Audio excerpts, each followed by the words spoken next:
Tere, mina olen Liis Lutter, toiduteaduse ja toiduainete tehnoloogia õppetooli toidu mikrobioloogia lektor. Täna ma näitan teile ühte osa enda igapäevatööst. Laborisse on saabunud üks käsitöönduslik leivajuuretis, mille puhul on siis minu huvi teada saada, milline on mikroobide arvukus leivajuuretises ja ka isoleerida sealt leivajuuretisest piimhappebaktereid ning selgitada välja, milline on juuretise mikroobne kooslus. Nüüd ma võtan füsioloogilist lahust ja valmistan siis 10. lahjenduse, enne kui ma seda analüüsima hakkan. Ja nüüd on tarvis proovi homogeniseerida. Nüüd me teeme analüüsid süviskülvi meetodil, mis tähendab seda, et me pipeteerime 1 milliliitri uuritavat proovi petritassile. Praegu ma valan siis hallituste pärmide söödet, et iga siis mikroobi kasvatamiseks on eraldi söötmed. Igale mikroobile täpselt sama sööde ei sobi. Samuti keskkonnatingimused on olulised siis mikroobide kasvatamisel. Nendega saangi nüüd pindkülve teha. See on hallituste pärmide sööde.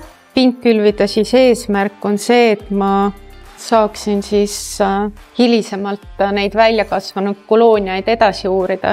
Siin ma kannan 10 mikroliitrit uuritavat proovi kasvusöötmele ja hajutan ta siis ühtlaselt söötme pinnal laiali.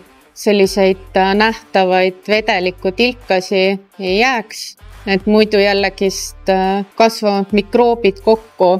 Siis ma panen nad inkubaatorisse kasvama.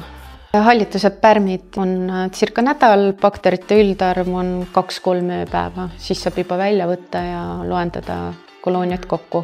Ja miks on oluline uurida juuretise mikroobset kooslust on eelkõige seetõttu, et teada saada, millised mikroobiliigid annavad meie leivale iseloomulikud sensoorsed omadused, on selleks näiteks lõhn, maitse, tekstuur.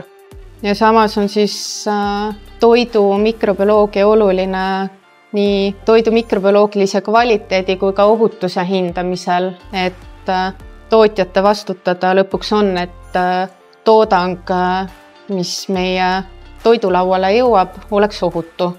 Toiduteadlase siis roll hinnata toote kvaliteeti.